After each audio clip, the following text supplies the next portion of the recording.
حضرت بایزید بسطامی رحمۃ اللہ تعالیٰ علیہ کی بات لکھی آپ نے، فرماتے ہیں کہ وہ ایک دن بسطام کے بازار سے گزر رہے تھے تو لوگ، رمضان کا مہینہ تھا تو لوگ اپنی دکانوں سے اٹھ کے آنے لگے، اپنا کاروبار چھوڑ کے ملنے لگے۔ تو حضرت بایزید فرماتے ہیں کہ میرے دل میں خیال آیا، بادشاہ بھی آئے تو کوئی دکان نہیں چھوڑتا، کتنا میرا مقام ہے، کتنا میرا درجہ ہے کہ لوگ آ رہے ہیں۔ فرماتے ہیں شیطان نے میرے نفس کو بڑا کر دیا، میں نے رمضان کے مہینے میں ایک کھجور اٹھائی ریڑھی سے اور منہ میں رکھ لی، کھائی بھی نہیں، رکھ لی۔ لوگ کہنے لگے دفع کرو، یہ بھی کو بلی ہے، روزہ ہی نہیں رکھا ہوا۔ فرماتے ہیں لوگوں نے مجھے برا کہا، میں دنیا سے ٹوٹ گیا پر میرا اپنے رب سے رشتہ مضبوط ہو گیا۔ میں اس دن جا کے رویا اس کی بارگاہ میں۔ تو یہ جو ہے نا تعریف کا چکر، شیخ سعدی فرمایا کرتے تھے لکڑی کو گھن کھاتی ہے اور بڑے لوگوں کو تعریف کھا جاتی ہے۔ بڑے لوگ جو تھے نا پرانے بادشاہ، انہوں نے قصیدے پڑھنے کے لیے شاعر رکھے ہوئے تھے، چودھری، سردار، رئیس، سیٹھ، ان لوگوں کو کون سی چیز خراب کرتی ہے؟ وہ لوگ آگے گزر جاتے ہیں جو ان کو چودھری کہہ کے سلوٹ کرتے ہیں، چودھری صاحب پیچھے رہ جاتے ہیں۔ وہ تو بنا کے چلا گیا، اسے کام نکال کے چلا گیا۔ تو کبھی بھی زندگی میں تعریف کی خواہش پیدا نہ کریں، اور صوفی تو تعریف کراتا ہی نہیں، درویش تو تعریف کراتا ہی نہیں۔ وہ کہتا ہے مجھے بندوں کی تعریف سے کیا غرض، میں نے تو وہ والی تعریف کرنی ہے جو میرا رب میری کرے گا۔ آخرت کی طرف توجہ، تو تعریف پر غور نہ کریں، تعریف کی خواہش نہ کریں، لیکن ایک بات ضرور دل میں پیدا کریں، یہ ضرور سوچیں کہ اچھے بندے اور مخلص لوگ، شریف لوگ آپ کے بارے میں رائے کیا رکھتے ہیں، یہ ذہن ضرور بنائیں۔ مخلص جو آپ سے مخلص ہے، مخلص لوگ، اچھے لوگ، شریف لوگ آپ کے بارے میں کیا رائے رکھتے ہیں، اس رائے کا خیال رکھنا بھی دین کا حصہ ہے۔ حضرت عمر فاروق رضی اللہ تعالیٰ عنہ فرماتے میں کھڑا تھا، یہ بخاری شریف میں حدیث ہے، فرماتے میں کھڑا تھا نبی پاک صلی اللہ علیہ وسلم کی بارگاہ میں، تو ایک جنازہ گزرا۔ جنازہ جو اٹھانے والے تھے نا، وہ کہہ رہے تھے کہ یہ بڑا ہی اچھا انسان تھا، اس نے غریبوں کی خدمت کی، دین کی نوکری کی، لوگوں سے پیار کیا، ماں باپ، بہن بھائی، رشتہ دار، ہر ایک کے لیے اس کا رویہ اچھا تھا۔ فرماتے ہیں نبی پاک صلی اللہ علیہ وسلم نے جنازہ اٹھانے والوں کی بات سن کے فرمایا واجبت، اس پر واجب ہو گئی۔ حضرت فاروق اعظم رضی اللہ تعالیٰ عنہ فرماتے ہیں تھوڑی دیر کے بعد ایک اور جنازہ گزرا، تو جنازہ اٹھانے والے کہہ رہے تھے بڑا شریر آدمی تھا، زبان کا برا، دھوکے باز، فراڈیا، بے ایمان، مال کھانے والا لوگوں کا، لوگ یہ باتیں کر رہے تھے۔ تو نبی پاک صلی اللہ علیہ وسلم نے فرمایا واجبت، اس پر بھی واجب ہو گئی۔ حضرت عمر کہتے ہیں جنازے گزر گئے دونوں، میں نے عرض کی یا رسول اللہ صلی اللہ علیہ وسلم، جس کو لوگ اچھے جملوں سے یاد کر رہے تھے اس پر بھی واجب ہو گئی، اور جس کو لوگ برے جملوں سے یاد کر رہے تھے اس پر بھی واجب ہو گئی۔ تو محبوب نے وہاں لفظ ارشاد، یہ بخاری کے لفظ ہے، فرمایا انتم شہداء اللہ فی الارض، فرمایا عمر تم لوگ زمین پر میرے اللہ کے گواہ ہو، تم لوگ، چونکہ اشارہ حضرت عمر کی طرف ہے تو اس سے مراد نیک لوگ، اس سے مراد پرہیزگار لوگ، اچھے لوگ۔ انتم شہداء اللہ فی الارض، تم لوگ زمین پر اللہ کے گواہ ہو۔ فرمایا جس کو جنازہ اٹھانے والے لوگوں نے کہا کہ یہ بندہ اچھا تھا، تو میں نے کہا واجبت، اس پر جنت واجب ہو گئی۔ اور جس کو جنازہ اٹھانے والے لوگوں نے کہا شریر تھا، برا تھا، نالائق تھا، تکلیف دیتا تھا، چونکہ تم زمین پر اللہ کے گواہ ہو، تو میں نے کہا واجبت، اس پر جہنم واجب ہو گئی۔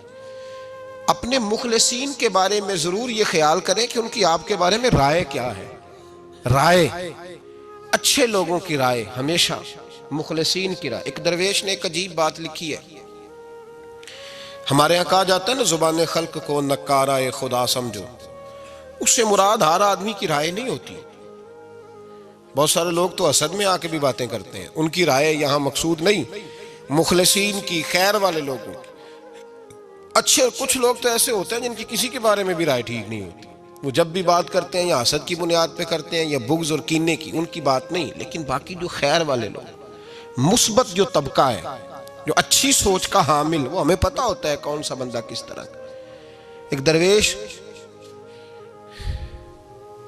کہتے ہیں کہ ایک دفعہ طوفان آ گیا ہماری بستی میں، تیز طوفان. تو ایک آدمی بہت بڑے درخت کے نیچے کھڑا تھا, تو ایک شخص نے اس کو کہا بھائی طوفان بڑا سخت آنے والا ہے, پتہ نہیں کیا بنے گا, گھر چلا جا. اس نے کہا میرا اللہ مجھے بچا لے گا. ایک اور بندہ دور سے دوڑا آیا, اس نے کہا بھائی تو شاید خیال نہیں کر پا رہا, طوفان آنے والا ہے بڑا سخت, بڑا تیز طوفان آنے والا ہے. ہاں تیز طوفان آئے گا, گھر چلا جا, بچ جائے گا. اس نے کہا میرا اللہ بچائے گا. پھر ایک تیسرا شخص آیا جو اس سے پیار کرتا تھا, اس نے بھی یہی جملے کہا گھر لوٹ جا, طوفان تیز ہے, تو بچ جائے گا ورنہ پتہ نہیں کیا بنے گا. 3 لوگوں نے پیغام دیا, اس نے تیسرے کو بھی کہا میرا اللہ مجھے بچائے گا. اب وہ لوگ تو چلے گئے, اچانک طوفان تیز آیا, درخت کا ایک بہت بڑا حصہ ٹوٹا, موٹی لکڑی ٹوٹی اس کے سر پہ لگی, بندہ انتقال کر گیا. لوگ بحث کرنے لگے کہ اس کا تو یقین ہی بڑا کامل تھا, اس نے تو 3 دفعہ کہا تھا میرا اللہ مجھے بچائے گا, پھر مر کیسے گیا؟ تو وہ درویش اٹھے, وہ کہنے لگے وہ جو 3 پیغام اسے ملے تھے نا گھر چلے جا, وہ رب کی طرف سے ملے تھے. وہ جو 3 مخلصین نے اسے آ کے کہا تھا نا کہ بچ جا اس گلی سے, تو وہ بھی آواز قدرتی تھی, وہ بھی اسے اللہ دیکھے نا. رب کریم کوئی زمین پر اتر کر سامنے کھڑے ہو کر تو کلام نہیں نہ کرتا, وہ کسی نہ کسی رنگ میں, کسی نہ کسی انداز میں اپنے بندوں کو کسی نہ کسی وسیلے سے پیغام دیتا ہے نا. تو وہ 3 پیغام جو آئے تھے تو اسے اس نے کیوں نہیں نکارا ہے خدا سمجھا, وہ گھر کیوں نہیں گیا؟ جب تیرا مخلص تجھے روز پیغام دیتا ہے کہ تو بچ جا اس گلی سے, تو اگر نہیں نہ بچتا تو پھر تو آواز قدرت پر لبیک نہیں کہہ رہا. اگر تیرا بڑا پیارا تجھے روز سمجھاتا ہے نا کہ یہ گلی چھوڑ دے, یہ تیرے والی نہیں, اور تو پھر بھی اسی گلی سے گزرتا ہے, تو پھر تو کچھ ایسی باتوں کو کچل رہا ہے جو تیرا بڑا نقصان کرے گا. بھائی مخلصین جب بات کریں تو ان کی بات کا خیال رکھ, غور کیا کر. تیرے مخلص تیرے بارے میں حضرت عبداللہ ابن عمر, حضرت عمر کے بیٹے تھے. حضرت حفصہ نبی پاک صلی اللہ علیہ وسلم کی زوجہ ہے, حضرت عمر کی بیٹی ہیں. ایک دن حضرت عبداللہ ابن عمر کہنے لگے حفصہ نبی پاک صلی اللہ علیہ وسلم سے پوچھنا ان کی میرے بارے میں کیا رائے ہے. اچھے لوگوں کا خیال کر. دیکھیں نا حضرت ابو بکر نے بھی ایک دن حضرت بلال سے کہا تھا حضور سے پوچھ کے بتانا, اور یار تم کبھی خیال ہی نہیں کرتا اس بات کا. فرمایا پوچھ کے بتانا ابو بکر کے بارے میں ان کی رائے کیا ہے, پوچھ کے بتانا, پتہ تو چلے, ان سے بات کرنا. ہم نے کبھی سوچا ہے ہماری اماں ہمارے بارے میں کیا سوچتی ہے؟ کتنے بد نصیب ہیں وہ بیٹا جس کے ماں باپ اس سے بات کرتے ہوئے ڈرتے ہیں کہ پتہ نہیں کہاں سے بولے گا. کبھی ہم نے سوچا ہے کہ ہمارے اساتذہ اور مشائخ کا ہمارے بارے میں رویہ کس طرح کا ہے؟ ہر استاد کو کھڑا کر کے کبھی کہا نہیں جا سکتا کہ جا میرا بیٹا میرے لیے فلاں چیز لے کے آ. کچھ کا پتہ ہوتا ہے, ہر مرید کو ہر بات نہیں بتائی جا سکتی, کچھ کا پتہ ہوتا ہے اس کا رویہ کس طرح کا, یہ کس مزاج کا ہے. حضرت عبداللہ ابن عمر رضی اللہ تعالیٰ عنہ نے حضرت حفصہ کی ڈیوٹی لگائی, فرمایا پوچھ کے بتانا محبوب سے میرے بارے میں رائے کیا ہے. نبی پاک صلی اللہ تعالی وسلم شام کو گھر آئے تو وہ بہن تھی نا, انہوں نے تو کہا جب کبھی موقع ملے تو وہ بہن تھی, انہوں نے کہا موقع کی کیا بات ہے, میرے بھائی نے کام بتایا. اسی دن ہی محبوب پاک علیہ السلام سے پوچھنے لگی, کہنے لگی یا رسول اللہ عبداللہ ابن عمر کے بارے میں آپ کی کیا رائے ہے؟ تو میرے محبوب علیہ السلام نے فرمایا عبداللہ لڑکا تو بڑا اچھا ہے تو رجل صالح, نیک ہے, لیکن میں نے سنا ہے کہ عشاء پڑھ کے سوتا ہے اور فجر کی نماز تک سویا ہی رہتا ہے, وہ 2 نفل بھی تہجد کے نہیں پڑھتا. فرمایا یہ اس کی کمزوری مجھے پسند نہیں, یہ اس کا انداز مجھے بھلا نہیں لگتا, یہ خامی ہے اس کی کہ عشاء کے بعد غافلوں کی طرح بستر پہ لیٹتا ہے اور پھر فجر تک لیٹا ہی رہتا ہے. اس کو چاہیے کچھ وقت اٹھ کے رب کی عبادت بھی کرے.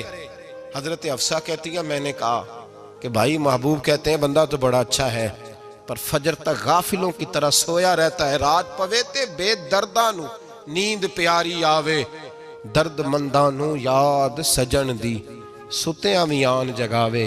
اور ساون کی کالی راتوں میں جب بوندا باندی ہوتی ہے وہ راتوں کو اٹھ اٹھ روتے ہیں جب خلقت ساری سوتی. فرمایا وہ سویا رہتا ہے. تو حضرت عبداللہ ابن عمر کہنے لگے بہن تو گواہ ہو جا, آج کے بعد تیرے بھائی کی تہجد کبھی قضا نہیں ہوگی، میں وقت پہ پڑھا کروں گا، اس لیے کہ مجھے تو سرخ رو ہونا ہے آقا کی نگاہوں میں۔ زمانے کیا ہے کیا ناصر، بھلا جانے برا جانے کہ موج ہے دنیا کیا کہتی ہے، مجھے تو حضور کی نظر میں اپنے آپ کو صحیح ثابت کرنا ہے۔ وہاں مجھے یاد رکھو، مخلصین کا کبھی جو آپ کے مخلص لوگ ہیں ان کے اعتماد کو کبھی ٹھیس نہیں پہنچنی چاہیے۔ کچھ دروازے ایسے ہوتے ہیں جن کے بغیر گزارا نہیں ہوتا۔ رب تبارک و تعالیٰ فرماتے ہیں ان الذین آمنوا وعملوا الصالحات سیجعل لهم الرحمن ودا، فرمایا تو ایمان لانے کے بعد عمل اچھے کرنا، میں لوگوں کے دلوں میں تیری محبت پیدا کر دوں گا۔ تجھے تعریف کرانے کے لیے بھاگنے کی ضرورت نہیں پڑے گی، میں خود لوگوں کے دلوں میں تیرا پیار ڈال دوں گا، لوگ خود تجھ سے پیار کریں گے، لوگ خود تیری طرف کھنچے چلے آئیں گے، خود بخود لوگوں کو موڑ دوں گا۔ تو یاد رکھیں مخلصین آپ کے بارے میں کیا کہتے ہیں، اچھے لوگوں کا رویہ آپ کے بارے میں کیا ہے، لوگ آپ کے بارے میں کس طرح کے جملے کہتے ہیں، خیر والے لوگ، وہ چیزیں ہمارے لیے سرمایہ آخرت ہے۔ حضرت عبداللہ ابن سلام رضی اللہ تعالیٰ عنہ کے ایک بیٹے کی ملاقات حضرت عمر کے بیٹے سے ہو گئی۔ تو حضرت عبداللہ ابن سلام رضی اللہ تعالیٰ عنہ کے صاحبزادے کہنے لگے عبداللہ بن عبداللہ، وہ کہنے لگے حضرت عمر کے بیٹے سے کہ تو جہنم کے تالے کا بیٹا ہے، تو کفل جہنم کا بیٹا ہے۔ تو حضرت سیدنا عبداللہ ابن عمر جو تھے وہ ناراض ہو گئے کہ میرے باپ کو جہنم کا تالا کہا۔ گھر جا کر حضرت عمر کو شکایت کی کہ عبداللہ بن سلام کا بیٹا کہتا ہے تو جہنم کے تالے کا بیٹا ہے۔ تو حضرت عمر کہنے لگے اس کو کیا لکھ کے دے اور اپنے باپ سے سائن کرا کے دے۔ کہا ابا جی اس نے اتنی سخت بات کی اور آپ خوش ہو رہے ہیں، فرمایا اسے کہو لکھ کے دے۔ کہا جناب عجیب بات ہے، فرمایا جاؤ اور اس کے باپ سے مل کے آنا، اسے کہنا لکھ کے دے۔ حضرت عبداللہ بن سلام رضی اللہ تعالیٰ عنہ کی خدمت میں حاضر ہوئے، کہا جناب کفل جہنم والی بات کیا ہے، آپ لکھ دیں گے؟ فرمایا میں لکھ دوں گا۔ کہا جناب مجھے بھی حکمت سمجھائیں، جہنم کا تالا اس کی کیا مراد ہے؟ تو حضرت عبداللہ ابن سلام فرمانے لگے اس سے مراد یہ ہے کہ جب تک عمر دنیا میں رہے گا جہنم کو تالا لگا رہے گا، عمر کسی کو غلط کام کرنے نہیں دے گا کہ وہ دوزخ میں جائے۔ صحابہ کے بارے میں جب کوئی جملہ کہا کرتا تھا وہ کہتے تھے کہ اسے لکھو، اہل خیر کی رائے، اچھے لوگوں کی ہمارے بارے میں رائے کیا ہے ہمیں پتہ ہونا چاہیے۔ اچھے لوگ ہمیں پتہ ہوتا ہے شہر کے لوگ ہمارے بارے میں کیا کہتے ہیں، ہمیں پتہ ہوتا ہے کہ غریب لوگوں کی ہمارے بارے میں رائے کیا، ہمیں پتہ ہوتا ہے کہ دکھی بہن ہمیں کس طرح دیکھتی ہے، ہمیں پتہ ہوتا ہے کہ کمزور رشتہ دار ہمارے لیے کس طرح کا رویہ رکھتے ہیں، ہمیں پتہ ہوتا ہے کہ ہمارے دوست احباب ہمیں کس طرح کا جانتے ہیں۔ اپنے رویوں میں تبدیلی لائیں، دیکھیں کہ اچھے لوگوں کی آپ کے بارے میں رائے کیا ہے، اس رائے کو سنبھال کے رکھیں۔ صحابہ کرام علیہم رضوان بڑے خیر والے جملے ایک دوسرے کے بارے میں کہا کرتے تھے۔ حضرت علی فرمایا کرتے تھے کہ عمر دنیا میں اس طرح ہے جس طرح خدا کی رحمت کا بادل برس رہا ہے، اور جناب عمر فرمایا کرتے تھے اگر علی ہمارے درمیان نہ ہو تو ہم تو ہلاک ہی ہو جائیں، علی ہے تو ہم بچے ہوئے ہیں۔ ایک دوسرے کے بارے میں خیر کا جملہ ان کی زبانوں پہ رہتا تھا، اور وہ اس رائے کا لحاظ کرتے تھے، وہ اس رائے کا پاس کرتے۔ ہم لوگ بھول گئے ہیں، ہم کبھی سوچتے ہی نہیں کہ فلاں میرے بارے میں خیر کا جملہ کہتا ہے کہ نہیں، عام دنیا داروں کی بات نہیں۔ تو بھائی یہ دیکھیں کہ اچھے لوگ آپ کے بارے میں کیا کہتے ہیں، اس گواہی کو سنبھال کے رکھیں، وہ گواہی صبح قیامت کام آئے گی۔ خیر کے جملے صبح قیامت، یہ زمین پر جو لوگ ہمارے بارے میں جملے کہیں گے یہ کرامن کاتبین لکھ کے لے کر کے جائیں گے۔ ایک جنازہ گزر رہا تھا تو نبی پاک صلی اللہ تعالی وسلم نے فرمایا مسترج او مسترج منہ، فرمایا یا یہ نجات پا گیا ہے یا لوگ اس سے نجات پا گئے، یا یہ نجات پا گیا یا لوگ نجات پا گئے۔ حضرت انس بن مالک کہتے ہیں مجھے وجد ہو گیا، میں نے کہا حضور کیا مطلب؟ تو میرے محبوب پاک علیہ الصلوۃ والسلام نے فرمایا اگر تو یہ انسان اچھا تھا تو پھر آج نجات پا گیا ہے، اپنے خدا کی رحمت میں پہنچ گیا، اور اگر یہ برا تھا تو پھر دنیا اس سے نجات پا گئی۔ لوگوں کی جان چھوٹ گئی، لوگوں کی جان چھوٹ گئی، جان چھوٹ گئی۔ لوگ جنازوں پہ بھی کہتے ہیں اس نے بڑے قبضے کیے، اس نے بڑے ظلم کیے، اس نے بڑا کچھ کیا۔ جنازوں پہ بھی لوگ باز نہیں آتے۔ اچھے لوگوں کی رائے کیا ہے یہ ہمیں یاد، کوئی کسی کونے سے نکل آتا ہے، کوئی کسی کونے سے نکل آتا ہے جنازے. یار یہ میرا بھی خیال رکھتا تھا. کوئی کسی کونے سے نکل کے کہتا ہے میری غریبی پر BC کا پردہ تھا. کوئی کسی کونے سے نکل کے کہتا ہے او بھائی میری پریشانیوں پہ BC کا پردہ تھا. کوئی کسی کونے سے. اس لیے رب کریم کے بندے جب دنیا سے جاتے ہیں تو عجیب ہی حالات ہو جاتے ہیں. ان پہ زمین بھی روتی ہے، آسمان بھی روتا ہے. اکھاں جدو میٹیاں زمانہ مینوں روے گا، اپنا تے اپنا بیگانہ مینوں روے گا. جدو نہ میں دسیا میں خاراں نوں میں خانے وچ جام ٹوٹ جان کے میں خانہ مینوں روے گا. کئی لک لک روڑ کے، کئی بک بک روڑ کے گلیاں دا یانا تے سیانا مینوں روے گا. اور میرے مرنے پہ ہر سو شور مچ جائے گا، دیکھو گے کہنے الوداع سرکار خود تشریف لائیں گے. تو یاد رکھیں اہل خیر کی ہمارے بارے میں رائے کیا ہے، اس کی ہمیں خبر ہونی چاہیے. اچھے لوگ ہمارے بارے میں کیا کہتے ہیں، یہ چیز ہمارے لیے سرمایہ ہونی چاہیے. ہم ان چیزوں کو یاد رکھنا چاہیے. ایک تو کبھی تعریف کی خواہش نہ پیدا کریں. ہاں اگر کبھی جانچنا ہو تو یہ ضرور دیکھیں کہ اللہ کے بندے، نیک لوگ، اہل خیر ہمارے بارے میں کیا کہتے ہیں. ان رویوں کا ضرور پاس کریں.